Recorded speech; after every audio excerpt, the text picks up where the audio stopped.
I never imagined that a single night could completely reshape the story of my marriage, but that rooftop party did exactly that. My wife, Luna, had always been lively, warm, and effortlessly magnetic, the kind of woman who could draw every eye in the room without even trying. I loved that about her. At least, I used to. Lately, though, that same charm had started to look different. She seemed to crave attention as if she needed it to breathe, especially from men who weren't me. I kept convincing myself it was nothing, that my own insecurities were turning harmless moments into something bigger. But the second we stepped onto that rooftop, a knot formed in my stomach like a quiet warning. At first, everything seemed perfectly normal. Strings of glowing lights stretched overhead, soft music floated through the air, mixed with the smell of grilled food. I wandered toward the drinks table while Luna lit up the party like a sparkler, bright, energetic, and impossible to ignore. Everyone loved being around her, and once I found that charming. Tonight, though, it felt like I was watching my marriage slowly disappear beneath someone else's spotlight. I noticed her laughing with a small group that included two guys and her friend Aria, who was known for her sharp instincts and an even sharper tongue. Luna leaned in a little too close, lightly brushing her fingers along the arm of a tall blond man named Beck. He smiled at her with an unwavering gaze. Luna tossed her hair dramatically, laughed, and soaked up every bit of attention like someone performing on stage.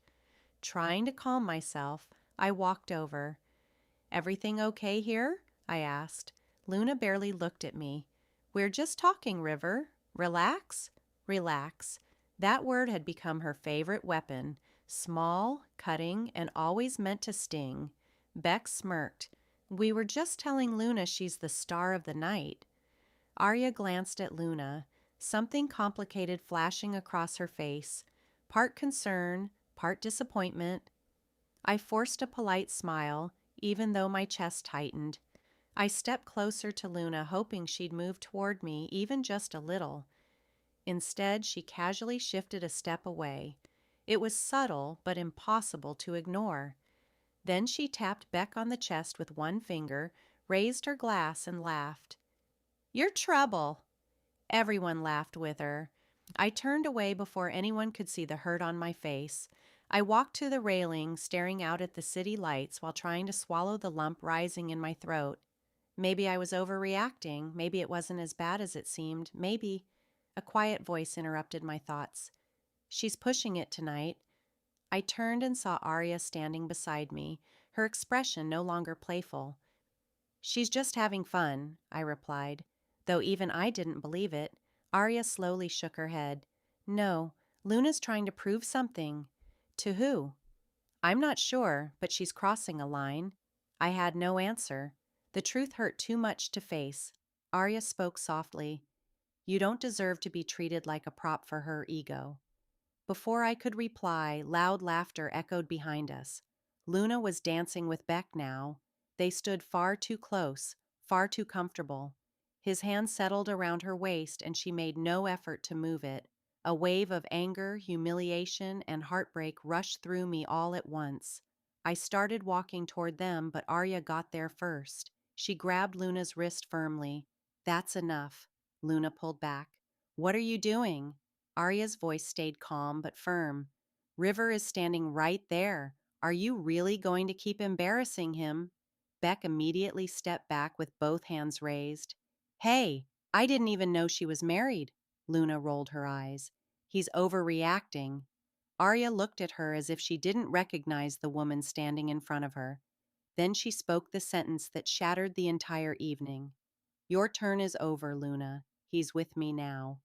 The music suddenly seemed to disappear. Conversation stopped. Every head turned toward us. Luna blinked in disbelief. "What?" Arya never looked away. "You don't value him. You don't respect him. And he deserves someone who does?" My heart pounded. "Arya!" "What are you talking about?" But Luna interrupted, her voice sharp and shaking. "You're insane. River is my husband." "Then start treating him like he is," Arya answered. The people nearby stopped dancing, completely focused on the unfolding scene. Luna let out an offended, broken laugh. You're claiming him? Have you lost your mind? Arya's voice stayed cold and steady. No, I'm done watching you make him invisible. Luna shoved Arya's shoulder. Stay out of my marriage. Arya stumbled, but quickly regained her balance. Then protect it, Beck muttered. I'm out. He disappeared into the crowd. I stood frozen, caught between stepping in and letting Luna face the consequences of her own actions. Luna turned toward me, panic filling her face. River, say something. Tell her she's wrong. But I couldn't, because for the first time I wasn't sure she was. Luna's expression broke apart. You're you're taking her side? Arya answered gently, not to provoke her, but to say what I couldn't. He doesn't need to choose sides. He needs peace. Tears filled Luna's eyes. River, I was only having fun. I looked at her quietly. Fun shouldn't make me feel invisible. My voice barely stayed steady. Luna's shoulders shook. The confidence she had worn all night shattered like glass. I didn't know. I I didn't realize I was hurting you. Arya stepped back, giving us the space we needed. Luna reached for my hand with trembling fingers. I messed up. I'm sorry. For the first time that night, I saw the woman I had fallen in love with. Not the version chasing everyone's attention, but the one who cared deeply and loved fiercely. I let out a slow breath. Let's go home. She nodded, wiping away her tears. As we walked toward the exit, Arya gently touched my arm. I'm sorry for stepping in, she whispered. I just couldn't stand by and watch anymore. I gave her a grateful nod. Thank you. With Luna holding tightly to my hand, uncertain, remorseful, yet sincere, we stepped into the elevator and left the rooftop behind us. The noise faded, the music disappeared, but the truth stayed with us. Our marriage cracked that night, yet maybe, just maybe, now that everything had finally been brought into the open, we still had a chance to rebuild what had been broken,